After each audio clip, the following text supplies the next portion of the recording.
अस्सलाम वालेकुम दोस्तों, शैतान कहानी का तीसरा हिस्सा पेश खिदमत है। नहीं नहीं, ये बेल्जिया नहीं है, ऐसा नहीं हो सकता। वो मुंह छुपाए बिलक बिलक के रो रही थी जब इसे अपने हाथों पे किसी के नन्हे नन्हे हाथों का लम्स महसूस हुआ। साथ ही बेल्जिया की सहमी हुई आवाज़ आई, मॉम क्या हुआ आपको? पावला ने फ़ौरन चेहरे से हाथ हटाया तो बेल्जिया इसके पास बैठी थी। बेल्जिया मेरी जान, तुम ठीक हो ना? पावला ने इसे सीने से लगाया और रोने लगी। कमरे पे गौर फिक्र करने के कुछ देर बाद इसे यकीन हुआ जो कुछ उसने देखा वो ख्वाब था, मगर वो बेहद डरी हुई थी। डोमेन अपने बिजनेस के सिलसिले में 2 दिन के लिए ल्यूबिलियाना से बाहर गया हुआ था। इसने रोते हुए डोमेन को कॉल की और इसकी खैरियत दरियाफ्त की। डोमेन ने इसे तसल्ली दी और सो जाने का कहा। वो बेल्जिया को अपने साथ बेड पे लिटाकर खुद भी सोने के लिए लेट गई, मगर नींद इसकी आंखों से कोसों दूर थी। वो ये बात जान चुकी थी कि जिस अमल का आगाज़ इसने अपनी मंशा से किया, कई साल पहले किया था, इसका इख्तिताम आज शैतान अपनी मनपसंद चीज़ तलब कर रहा है। वो रात भर रोती रही और खुदावंद से बेल्जिया की सलामती की दुआएं मांगती रही, क्योंकि वो जानती थी कि जो ख्वाब इसने देखा है इसके मुताबिक शैतान बेल्जिया की कुर्बानी तलब कर चुका है। रात रफ्ता रफ्ता गुजरती रही और हर तरफ रोशनी फैल गई। 9 बजे के करीब बेल्जिया जाग गई और पावला की गोद में सर रख लिया। पावला रात सारी एक ही पोजीशन में बैठी रही। बेल्जिया के प्यार भरे अंदाज पे पावला ने इसकी पेशानी चूमी और इसे नाश्ते के लिए डाइनिंग हॉल में ले गई। 12 बजे के करीब वो माँ बेटियां झील के पास बैठी खेल रही थी जब पावला की नज़र गैराज की तरफ उठी। वहाँ एक कफन नुमा लिबास में मलबूस औरत, चेहरे के आगे बाल बिखेरे, घुटनों के बल तेज़ी से डॉलमेन विला में दाखिल हो रही थी और बेल्जिया के कमरे की तरफ जाने लगी। पावला ने खौफजदा होकर जैसे ही बेल्जिया के कमरे की खिड़की की तरफ देखा तो इसकी चीख निकल गई। खिड़की में वही काले गाउन में मलबूस सफ़ेद पुतलियों वाले वजूद अपने चेहरे झील के कुर्ब खड़ी बेल्जिया की तरफ इसे घूर रहे थे, जो फुटबॉल को घुमा रही थी। पावला की चीख पर जैसे ही बेल्जिया ने पावला को देखा, पावला ने बेल्जिया का बाजू थामा और इसे दूसरी तरफ ले गई। क्या हुआ मॉम? बेल्जिया ने पावला का बाजू हिलाकर पूछा। कुछ नहीं हुआ मेरी प्यारी बेटी, आओ हम दोबारा खेलें, पावला ने अपने हवास बहाल करते हुए कहा। पावला को इस सब ने बेहद परेशान कर दिया था। इसकी भूख प्यास ही मर गई। वो बुरी काली ताकतें इसके घर पर बसेरा कर चुकी थी। वो अपनी मुन्नतों मुरादों से ली बेटी की कुर्बानी का सोच के अंदर तक कांप जाती। ये रूह फरासा ख्याल इसके दिल पर बोझ बनने लगा। वो बेल्जिया को लेके फ़ौरन चर्च गई और खुदावंद से रहम की दरख्वास्त की। इससे इसके दिल को थोड़ी राहत पहुंची। वो शाम को घर वापस आ गई। इसने डोमेन से घर वापसी का कहा तो इसने परसों सुबह आने का वादा किया। रात का खाना खा के इसने बेल्जिया को अपने साथ बिस्तर पे सुलाया और खुदावंद को याद करने लगी। यूं ही ना जाने कब इसकी आंख लग गई। वॉल क्लॉक पे रात का 1 बज रहा था। सारा आलम साख्त व जामिद था। महसूस होता था कि गोया आसमान का ये गुलाबी रंग खून की सुर्खी के फैलाव के बाइस है। पावला बेल्जिया सो रहे थे जब इसके कमरे की खिड़की धीरे से खुली और एक औरत का साया ज़मीन पर पड़ा। वो औरत चलते इसके बेड के करीब आई और यकदम गायब हो गई। अचानक बेल्जिया के कान में मिठास से भरी सरगोशी गूंजी। बेल्जिया डियर, मेरे पास आओ। और साथ ही सर्द हवा का झोंका बेल्जिया से टकराया तो वो कपकपा के उठ गई। बेल्जिया ने उठकर देखा तो कमरे का दरवाज़ा धीरे से खुल गया। उसने मुड़ के सोई हुई पावला को देखा तो इसके कमरे का दरवाज़ा मज़ीद खुलता चला गया। थोड़ी सोच विचार के बाद तजस्सुस से दरवाजे से बाहर निकल गई। जैसे ही वो सीढ़ियाँ उतर के नीचे आई, सामने लॉन में झील के पास जाने वाले शीशे का बड़ा सा दरवाज़ा खुला और सामने कुर्सी पर एक औरत अपने आगे बैठी एक लड़की के बाल बना रही थी, साथ ही टांगे हिला हिला के गुनगुना रही थी। बेल्जिया थोड़ी गुमसुम सहम गई, मगर फिर वो इसकी तरफ जाने लगी। जाने इसकी आवाज़ सुन के बेल्जिया का सारा डर ख़त्म हो गया और वो इस औरत के पास जा खड़ी हुई इस औरत ने चेहरा उठा के बेल्जिया को देखा, मुस्कुराने लगी। वो औरत पाओला से काफ़ी मुशाबे रखती थी। आप कौन हैं? बेल्जिया ने बेखौफ व ख़तर पूछा। मैं पाओला की मॉम हूँ बेटी, मैं तुम्हारी ग्रैंड मॉम हूँ मेरी जान। इस औरत ने मोहब्बत भरी आवाज़ में मुस्कुरा के कहा, आप मेरी ग्रैंड मॉम हैं? पर मॉम ने तो मुझे कभी नहीं बताया, बेल्जिया ने खुश होकर इस औरत से कहा। तो इसने मुस्कुरा के अपने आगे बैठी लड़की को उठने का कहा। वो भी बेल्जिया की हम उम्र थी। ये कौन है ग्रैंड माँ? बेल्जिया ने अपनाइया से इस औरत से पूछा। तो इसने कहा, ये पावला है, मैं इसकी रोज़ ऐसे ही बाल बनाती थी, अब मैं रोज़ तुम्हारे बाल बनाया करूँगी। इस औरत ने अजीब से लहजे में कहा। ठीक है ग्रैंड माँ, पर आपने ये क्यों पहना रखा है? मॉम के पास बहुत प्यारे प्यारे कपड़े हैं, आप वो पहनेंगी ना? बेल्जिया ने लाड से इस औरत को कहा। तो इस औरत के तासुरात यकदम संजीदा हुए और आवाज़ करख्तगी में बदलने लगी। इसके बाद इसने अपनी पुरस्कार वीरान आँखों से बेल्जिया की तरफ देखा तो वो डर गई। इस औरत ने कफन को हाथ लगाया और कहा, नहीं, मैं सिर्फ यही पहन सकती हूँ। बेल्जिया, तुम्हें चाहिए? बेल्जिया डरी डरी से देखने लगी। वो औरत चेहरे पे नरमी लिए मुस्कुराने लगी। मैं मॉम को बताकर आती हूँ, बहुत खुश होंगी। बेल्जिया पुरजोश होकर पलटने लगी कि इस औरत ने आवाज़ दी, नहीं, मॉम को नहीं बताना, वरना वो तुम्हें मुझसे मिलने नहीं देगी। तुम मुझसे मिलना चाहती हो ना? बेल्जिया ने असबाब में सर हिलाया। हम तो फिर किसी को नहीं बताना, रोज़ मुझसे मिलने यहाँ आना। तुम तो मेरी जान हो, ग्रैंड मॉ के दिल की धड़कन मेरी प्यारी बेल्जिया। आओ यहाँ। इस औरत ने इंतहाई शफ़क़त और खुलूस से अपनी बाहें फैलाईं तो बेल्जिया बेख्तियार इसकी बाहों के हिसार में चली गई। जैसे ही बेल्जिया का वजूद इस औरत ने छुआ तो वो ठिठर गई। वो औरत बर्फ़ की मानिंद सर्द थी। एकदम पावला ने बेल्जिया का बाजू खींचा। बेल्जिया, यहाँ क्या कर रही हो? वो शदीद परेशानी में रो देने वाली थी। बेल्जिया ने सामने देखा तो वो औरत गायब थी। मॉम, वो ग्रीन। अभी बेल्जिया ने इतना ही कहा था कि दाईं तरफ से इस औरत ने बेल्जिया को होंठों पे उंगली रख के खामोश रहने को कहा। नहीं मॉम, कुछ नहीं। बेल्जिया ने बदस्तूर इस औरत की तरफ देखते हुए कहा। आओ मेरी जान, अंदर चलो, यहाँ बहुत सर्दी है। मुझे बताए बगैर रात को बाहर नहीं आना, मेरे साथ आना चाहिए।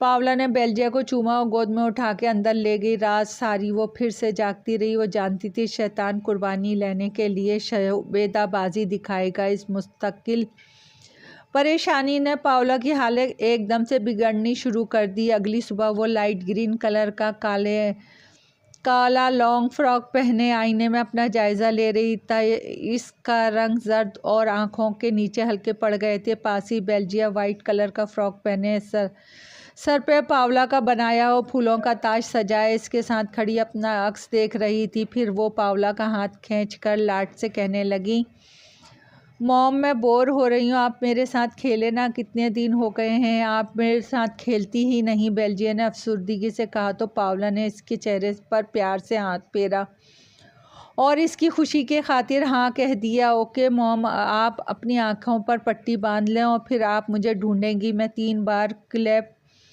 करूँगी जिससे आपको गाइडलाइन मिलेगी। बेल्जिया ने पावला की आंखों पे पट्टी बांधी, उसे 3 बार घुमा के भाग गई। पावला हंसती हुई चीज़ों का सहारा लेती कमरे से बाहर आ गई। बाहर आते ही से बेल्जिया की दबी दबी हंसी की आवाज़ आई। बेल्जिया की आवाज़ आ रही है, फर्स्ट क्लैपिंग करो। पावला ने बेल्जिया की दबी दबी हंसी की आवाज़ आ रही है। बेल्जिया की आवाज़ आ रही है, फर्स्ट क्लैपिंग करो। पावला ने बेल्जिया की तरफ जाते हुए खिलखिला के कहा। बेल्जिया ने क्लैप किया तो पावला एकदम से इसकी तरफ बढ़ी। वो फ़ौरन परे हट के दूसरी तरफ भाग गई। भागते भागते बेल्जिया को किसी ने पुकारा। वो आवाज़ इसकी ग्रैंड माँ की थी। वो सेकंड पोजीशन से आवाज़ की सिम में सीढ़ियाँ उतरने लगी, जबकि पावला ने सीढ़ियों की तरफ जाने से मना किया था। दूसरी तरफ पावला इस खेल में सब कुछ थोड़ी देर के लिए भूल गई और यही भूल इसके लिए जान का वबाल साबित होने वाली थी। शैतानी ताकतों का अपना खूनी खेल शुरू हो चुका था। पावला बेल्जिया के चीज़ों का सहारा लेते जा रही थी कि अचानक कोई भागता हुआ इसी तरफ से पावला के पीछे कमरे में चला गया। मैं बेल्जिया को पकड़ लूँगी, ये प्यारी सी बच्ची मुझसे छुप नहीं सकती। पाउला ने इर्द गिर्द चीज़ों का सहारा लेकर अपना रुख मोड़ा और कमरे की तरफ जाने लगी। जैसे ही वो कमरे में गई, से वार्डरोब की अलमारी का दरवाज़ा खुलने की आवाज़ आई। साथ ही 2 काले बदनुमा हाथ बाहर आए। इन हाथों ने ज़ोर से क्लैप की। मुझे पता है बेल्जिया यहाँ छुपी है, पाउला हंसते हुए कहती अलमारी की तरफ जाने लगी। बेल्जिया सीढ़ियाँ उतरते ही बेल्जिया को फिर इसी औरत की आवाज़ आई जो खुद कोई इसकी ग्रैंड मॉम कहती थी। बेल्जिया ने आवाज़ पर गौर किया तो वो झील की तरफ से आ रही थी। इसे अपनी ऊपर पोजीशन से पाउला की खिलखिलाती आवाज़ आई, मैं बेल्जिया को पकड़ लूँगी। बेल्जिया सुन के फ़ौरन झील के पास गई तो झील के पानी में सफ़ेद लिबास में मलबूस इस औरत का अक्स नज़र आ रहा था। ग्रैंड मॉम मुझे ढूंढ रही हैं, मुझे कहीं छुपा दें, बेल्जिया ने उजलत में इस औरत से कहा। और वो औरत शैतानियत के परचम चेहरे पर लिए बेल्जिया को घूरते हुए बोली, आओ बेल्जिया यहाँ मेरे पास छुप जाओ, तुम्हारी मॉम फिर तुम्हें कभी नहीं ढूंढ पाएगी। औरत ने कहा। कभी नहीं को तूल दे के मुस्कुरा के बाहें फैला दी। बेल्जिया चलते चलते पल के ऊपर आई और पानी देखकर घबराने लगी। इससे पहले वो कुछ करती, इस औरत के हाथ झील से बाहर आए और बेल्जिया को खींच के पानी में ले गए। पानी में गिरते ही बेल्जिया को गोते आए और वह हाथ पैर मारने लगी। दूसरी तरफ पाउला ने जैसे ही अलमारी में बेल्जिया को पकड़ने के लिए हाथ डाला तो वहीं कोई नहीं था। इसने हाथ से टटोला मगर कपड़ों के सिवा कुछ ना था। इसने फ़ौरन आंखों से पट्टी उतारी और हैरान व परेशान रह गई। इसी वक्त इसे पानी के छक्कों की आवाज़ आई। बेल्जिया किसी अंधोनाक अंदेशे का शिकार हो गया, अंधाधुंध सीढ़ियों की तरफ भागी और झील के पास जाने वाला दरवाज़ा धकेल के वो जैसे ही बाहर पहुंची तो झील में बेल्जिया का सर पर फूलों का ताज पानी की सतह पे तैर रहा था। साथ ही कोई सफ़ेद लिबास में मलबूस वजूद तैरता दिखाई दिया। बेल्जिया पाउला हिस्ट्री अंदाज में चीखती इसकी तरफ भागी और झील में छलांग लगा दी। 2 मिनट के वक्फे के बाद जब वो झील से बरामद हुई तो इसके हाथों में बेल्जिया का बेजान वजूद था, जिसे वो उठाए बाहर लाई और घास पे लिटा दिया। इसने बेल्जिया को ज़ोर ज़ोर से हिलाया, इसे चेक किया। इसकी धड़कनें और सांसें बंद थीं। बिलाशुबा वो दम छोड़ चुकी थी। वो उसे सीने से लगाए चीख के रोने लगी। नहीं, वो बेल्जिया के बेसुध वजूद को भींचे ज़ार कतार रोती गई। यकदम इसने अपने बाहों में उठाया और डोलमेन विला के अंदर की तरफ रोते हुए भागी। इसने बेल्जिया को बेडरूम में ला के बेड पे लिटा दिया और ख़ुद इसके पास सर घुटनों में दे के रोने लगी। खुद से शुरू किए गए इस सफाक खेल का इख्तिताम शैतान ने बेल्जिया की कुर्बानी से लेकर किया। शायद ये मामला यहीं ख़त्म हो जाता, मगर पाउला की बेइंतहा मोहब्बत ने इसे दोबारा शुरू करने पे मजबूर कर दिया। नहीं बेल्जिया, ऐसा कैसे जा सकती है, ये तो सो रही है, अभी उठ जाएगी। पाउला ने बेल्जिया के चेहरे को हाथों में लिए सिसकते हुए कहा, मुझे इसके बगैर रहना होगा, मैं कैसे रहूँगी, इसके बिना मैं भी मर जाऊँगी, इसके साथ ही मैं क्यों ज़िंदा रह गई, मुझे मौत क्यों नहीं आ रही। वो शदीद सदमे में हिचकियाँ लेते हुए ख़ुद कलामी करते हुए बोली। एकदम इसने अपनी हाथों की हथेलियों से रगड़ के आंसू पहुँचे और होश हवास से आरी लहजे में बोली, नहीं बेल्जिया नहीं मर सकती, मैं इसे मरने नहीं दूंगी। मैं डोमेन को क्या जवाब दूंगी, मैं नहीं रह सकती, मैं सब कुछ करूंगी बेल्जिया के लिए, अपनी बेटी के लिए। पाउला ने आंखें मूंदी। मासूम चेहरे वाली बेल्जिया को दोबारा उठाया और तहखाने में ले गई। वहाँ इसने ज़मीन पे स्टार का निशान बनाया और बेल्जिया को दरमियान में लिटा दिया। वो ख़ुद शैतान से बदला लेने वाले अल्फाज रोते हुए मखसूस अंदाज में दोहराने लगी। जब इसका अमल मुकम्मल हुआ तो वो एक कोने में घुटने इकट्ठा करके ज़मीन पर बैठ गई। स्टार के कोनों पे लगी मोमबत्तियाँ बदस्तूर जल रही थीं। बेल्जिया ताहाल साख्त पड़ी थी। पाउला मायूस कुन अंदाज में सिसकने लगी। एकदम तमाम घर की लाइट ऑन ऑफ होने लगी और खौफनाक हंसी से तहखाना गूंज उठा। पाउला दीवार से टेक लगा के बैठी थी कि अचानक दरवाज़ा धमाके से बंद हुआ और डोमेन वाला में मुकम्मल तारीख़ और ख़ामोशी हो गई। पाउला को इस माहौल में अपनी तेज़ सांसें सुनाई देने लगी। एकदम लाइट आई तो बेल्जिया स्टार में जर्द चेहरे और आंखों में पुरस्कार चमक लिए बैठी थी। पावला फ़ौरन उठी और बेल्जिया से लिपट के रोने लगी। बेल्जिया बदस्तूर सामने देखे जा रही थी। पावला ने खुद ही अपनी तबाही का सामान पैदा कर दिया। जो मनहूस काली ताकतें इस घर से जा चुकी थीं, अब वही घर उनका मस्कन ठिकाना बन गया था। अगले दिन सुबह डोमेन घर वापस आया तो इसे बेल्जिया सही सलामत मिली। इसे इसके रवैये में कोई तब्दीली ना लगी, मगर पावला महसूस कर सकती थी बेल्जिया ने आंखें झपकनी छोड़ दी थी और इसकी आंखें साफ जिंदगी से महरूम थी। वो खामोश ही रहती थी और जब पावला को वह अजीब से अंदाज में देखकर गर्दन को दाएं बाएं हरकत देती तो खौफ पावला की रीढ़ की हड्डी तक सरात करता। इस दिन शाम को बेल्जिया अपने कमरे से उठी और डोमेन वेला से बाहर निकल गई। बाहर निकलते ही वह करीबी पार्क में गई और दरख्तों को घूरने लगी। जैसे ही वो परिंदों के मस्कन वाले एक दरख्त के पास गई तो परिंदे अचानक मुर्दा हालत में ज़मीन पर गिरने लगे। बेल्जिया ने एक परिंदा उठाया, इसे नोच कर इसके खून से दरख्त के तने पर कुछ बनाने लगी। पावला इसे ढूंढती पार्क में आई और आवाज़ दी, बेल्जिया। बेल्जिया ने एक झटके से पावला की तरफ देखा और गर्दन को दाएं बाएं हरकत दी। इसकी आंखों की पुतलियां सफ़ेद थीं जबकि चेहरे पे खून के छींटे पड़े थे। पावला ये सब कुछ देख के 2 कदम पीछे हटी। तभी बेल्जिया अपना खून आलूद कपड़े और हाथों के साथ वापस भागी। पावला ने दरख्त पे देखा तो वहाँ खून से स्टार का निशान बना था। वो वहीं बैठी सिसकने लगी। शाम का मलगजा अंधेरा चारों तरफ फैल चुका था। पूरी चांद की रात थी। चांद की चांदनी का सहर फिजा पर छाया हुआ था। आहिस्ते आहिस्ते रात के पिछले पहर तारीखी बढ़ती गई और सर्दी की शिद्दत में अजीब पुरस्कार इजाफा हुआ। इस रात कोहर और धुंध की चादर इस कदर दबीज थी कि आसमान को घेरे चमकदार सितारे जल्दी चिरागों की मानिंद टिमटिमाने लगे। हर सो हैबत ना खामोशी, हर शब ने गहरे सोच की निशान सपत करने लगी। ऐसे में पावला अपने कमरे में डोमेन की दी हुई नींद की दवा लिए सो रही थी जब भयानक सी आवाज़ में किसी ने इसका नाम पुकारा, पावला। इसने एकदम आंखें खोल दी। वो आवाज़ इसे अपने दाएं तरफ से आई जहां बेल्जिया का बेड था। इसने घूमकर बेड को देखा तो बेड खाली था जबकि कमरे का दरवाज़ा खुला हुआ था। अचानक कोई सफ़ेद लिबादे में मलबूस वजूद तेज़ी से खुले दरवाजे के पास से गुजरा और किचन की तरफ गया। पावला डरते डरते उठी और डोमेन को देखा। वो बेखबर सो रहा था। इसने इसे छोड़ा और कमरे से बाहर निकल गई। हर तरफ तारीखी का राज था। हर सू फैला गहरा सुकूत इसकी घबराहट का बाइस बनने लगा। वो कदम उठाती किचन की तरफ बढ़ी तो इसे किचन से अजीब किस्म की आवाज़ें सुनाई दी, जैसे कोई गंदे अंदाज से नोच नोच के कुछ चबा रहा हो। पावलो ने सहमे हुए किचन में देखा तो इसकी घिघी बन गई। वहाँ बेल्जिया फ्रिज से कच्चा गोश्त फर्श पर फैला के घुटनों के बल बैठी खूनख्वार तरीके से खा रही थी।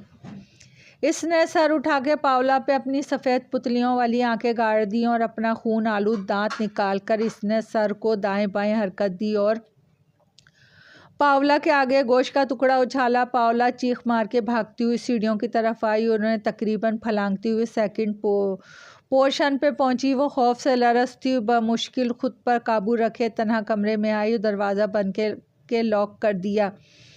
इसके बाद वो कोने में जा बैठी और फूट फूट के रोने लगी। कुछ देर यूं ही रोने के बाद वो ख़ुद को इस हकीकत का अदराक करवाने लगी कि बेल्जिया मर चुकी है। वो इसे जिस हालत में देख के आई है वो जानती थी कि वो बेल्जिया नहीं है। मनहूस काली ताकतें इसे कैसे कैसे सज़ा दे रही थी। इसकी मन्नतों मुरादों से ली बेटी इससे छिन गई। जो ख्वाब इसने एक खूबसूरत हकीकत में बदल डाले थे, आज वो तमाम तर बदसूरतियों के साथ किसके सामने खड़े थे। एहसास गम से वो निढाल होकर ज़ारों कतार रो रही थी। रात यूं ही पावला की मातम आहों और गमगीन आंसुओं में गुजर गई, मगर इस गुजरते वक्त में पावला ये यकीन करने में कामयाब हो गई कि बेल्जिया भी दुनिया में नहीं, और साथ ही वो इस फैसले पे पहुंची कि वो शैतानी ताकत को यहाँ नहीं रहने देगी। दूसरे इंसानों की ज़िंदगी की खातिर बेल्जिया की कुर्बानी के बदले वो इन मनहूस काली ताकतों के इस घर से ख़त्म कर देगी। पावला ख़ुद को संभाले कमरे से बाहर आई और इर्द गिर्द का जायज़ा लिया। डोमेन अभी अभी जागा था। पाओला को देखते हुए मुस्कुराया, जबकि पाओला बेड पे बैठी बेल्जिया को देख के ठिठकी। वो अपनी तमाम तर मासूमियत के साथ बेखबर सो रही थी। इसके कपड़े जो कल रात गिर्द और खून से मैले हो गए थे अब बिल्कुल साफ थे। जैसे ही डोमेन ने पाओला का बाजू थामा वो एकदम बौखला गई। इसकी हालत देखकर डोमेन ने परेशान कुन लहजे में इसकी तबीयत पूछी और डॉक्टर के पास चलने के कहा, मगर इसने टाल मटोल से इसे तसल्ली दी और ऑफिस भेज दिया। जैसे ही डोमी को सी ऑफ करके वो वापस कमरे की तरफ आई से बेल्जिया बाल बिखरे दरवाजे में खड़ी नजर आई। इसने उल्टी आंख करके पाओला को देखते हुए गर्दन को दाएं बाएं हरकत दी और तेज़ी से सीढ़ियों की तरफ भागी। बेल्जिया जैसी पाओला की तरफ भागी वो डर के 2 कदम पीछे हटी और सोफे से उठकर ठोकर खा के गिर पड़ी। जबकि बेल्जिया सीढ़ियों की तरफ गई, पाओला टेबल का सहारा लेके उठी और जंगले से सीढ़ियाँ उतरती बेल्जिया को तजब्बुब की हालत में देखा। वो खौफनाक कहके लगाती घुटनों के बल जीने उतर रही थी। जैसे ही वो सीढ़ियाँ उतर के नीचे गई, इसने अपने सफ़ेद पुतलियों वाली आँखों पाओला पे गाड़ दी और अजीब राहट के साथ बाहर निकल गई। कुछ देर पहले सोई मासूम बेल्जीना इसकी बेटी का मुबारक वजूद वो सब नज़रों का धोखा था और जो इसने अब देखा वो हकीकत थी। इस सोच ने इसका दिल अंदर तक चीर डाला। ज़िंदगी की बाज़ हकीकतें इतनी तल्ख होती हैं कि हमें जानते बूझते भी फरेब अच्छे लगते हैं। सच को देखते सुनते भी हम मानने से इनकार कर देते हैं, जबकि हकीकतों में इतनी कड़वाहट होती है कि इंसान चाहकर भी इसे निगल नहीं पाता।